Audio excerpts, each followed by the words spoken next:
Kung atong tanawon sa unang pagbasa, si Jeremias gidumtan sa mga leaders sa ilang community atong panahon na. Murabag gikontrahan siya sa kadaghanan sa mga leaders, pero pinangga siya sa mga tao. Pag-abot sad ni Jesus, mao gyapon gikontrahan siya sa mga leaders, o niya pinangga siya sa mga tao. Si Moises, panahon ni Moises, gikontrahan po siya sa mga leaders, pero gisunod siya sa mga ordinaryong tao. Bisan gani si Hari David, gikontrahan po to siya sa hari or mga leaders niadtong iyang panahon, pero nahimo gid siyang manluluwas sa Israel. Usa sa atong makuha ani mga igsoon, kanabitang gusto ganitang mahimong manluluwas sa atong katauhan, mahimo gitang bati sa mata sa mga leaders. Giligay mong tupad ing na okay ra nimo kontrahan ka. Ing na okay ra. O niya, pinangga gani ka sa mga leaders sa katauhan, dili ka manluluwas. Kay kinsa may nakahatag o kadautan sa katilingban ang mga leaders nga dautan. Mao bitaw nga ang Ginoo muhatag og manluluwas kay ang mga leaders dautan na. Sa inyo rong tan-aw sa atong nasod, ang atong mga leaders buutan o dautan. Tan-aw ninyo sa Pilipinas karon, luwasonon o mauswagon. Tubag ra ba dayon? Sa ato pa, kung luwasonon ang Pilipinas karon, dili mauswagon, ang tinuod nga manluluwas sa kahimtang ron sa atong nasod, kontrahan gina sa mga leaders, sa mga leaders nga naglingkod sa atong nasod karon. Niya, kung gusto tag kaluwasan kitang mga ordinaryong tao, kinsa tong gikontrahan sa mga leaders nga naglingkod ron sa atong panggobyerno, mautoy atong ituboy aron maluwas ta.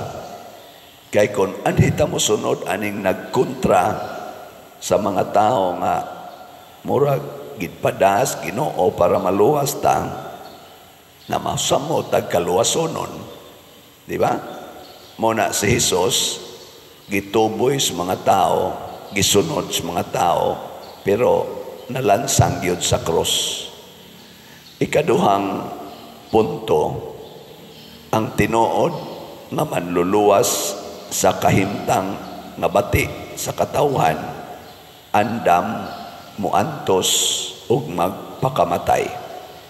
Dili siya muhunong pagsulti unsay maayo, unsay kabubuton sa Ginoo, bisan pag kontrahon siya.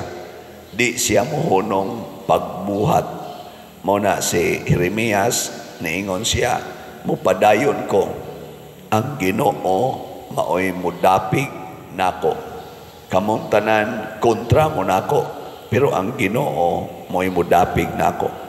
Si Jesus mao gihapon, ingon siya, tan-awa ninyo akong mga buhat. Kung di mo mutuon ako, tuuhi ang akong mga buhat.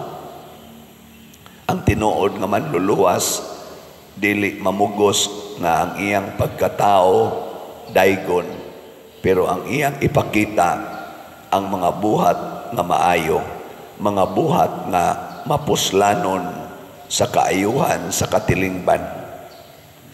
Muna atong suwayag tan-aw sa mga nagpapili karon nga mga senador, congressman, ug uban pang mga posisyon sa umaabot nga midterm election kinsa Manila ang andam magbuhat og maayo bisan pag kontrahon sa daghang mga leaders sa katilingban, bisan pagsawayon kinsa Manila ang nagbuhat o mga buhat nga mapuslanon sa katilingban, maunay atong butaran. Pero kadtong maayo las tabi niya, dili gustong magantos, maunang mo uban-uban ra sa unsay sug sa katilingban, di na nato butaran kay di na makaluwas, maanod ra na sa mga tentasyon, maanod ra na sa bulog sa dautan nga mga tumong-tumong. Sa atong tubag sa Salmo nag-ingon ta, unsa to itubag nato sa Salmo, ang Ginoo nahinom sa akong kasakit misangpit ako sa Ginoo ug iyang gipatalinghugan ang akong tingog. Mao ni siya ang baruganan sa tinuod nga muluwas og katilingban. Di siya musangpit sa mga leaders, kay lagi ang mga leaders sa katilingban nga nahugno, mao man na sila'y mga buangon. Ayaw nang sangpit diha, adto ta mo sangpit sa Ginoo.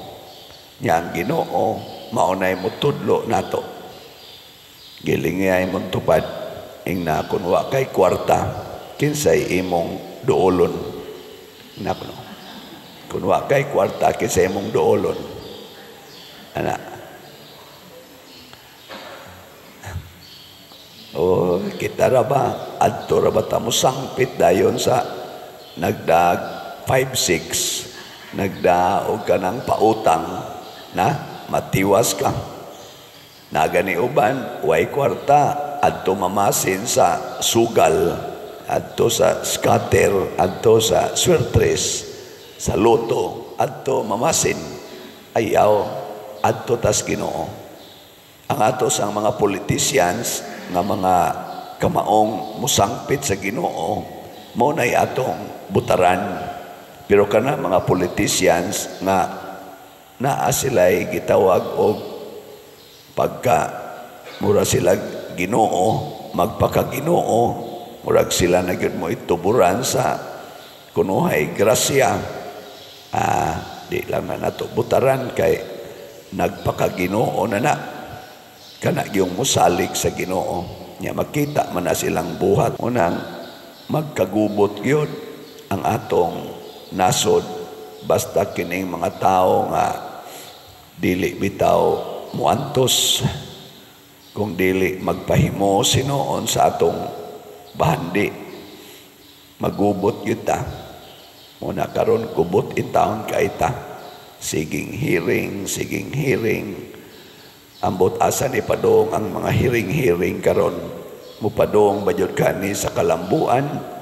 Sige ra ba tag gasto ani, sige tag gasto minilyon atong gasto aning ilang hearing hangtod musangko sa impeachment, musangko sa mga papriso, musangko sa mga contempt.